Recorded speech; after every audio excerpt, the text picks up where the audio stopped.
حضرت مولا علی شیر خدا فرماتے ہیں کہ تلوار کے زخم مندمل ہو کر وہ ختم ہو جاتے ہیں، تلوار کے زخم ختم ہو جاتے ہیں، لیکن زبان کے زخم مرتے تک ختم نہیں ہوتے۔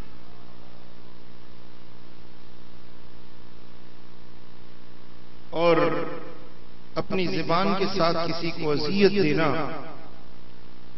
اذیت المومن نقص الکعبۃ 70 مرہ، کعبۃ اللہ شریف، بیت اللہ شریف اللہ کا گھر، مکہ مکرمہ میں اللہ کا گھر، اس خدا کے گھر کو کوئی آدمی گرائے کتنا بھاری گناہ ہوگا؟ بولو کوئی گناہ ہے یا نہیں؟ اللہ کے گھر کو گرانا، بیت اللہ شریف کو منہدم کرنا گناہ ہے یا نہیں؟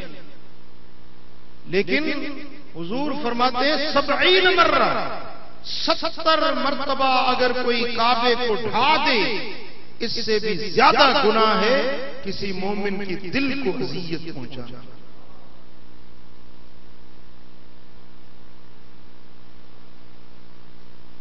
بیت اللہ شریف کو گرانے سے بھی 70 مرتبہ، یہ بڑا سنگین جرم ہے، اپنی زبان کے ساتھ کسی کو اذیت اور تکلیف دینا۔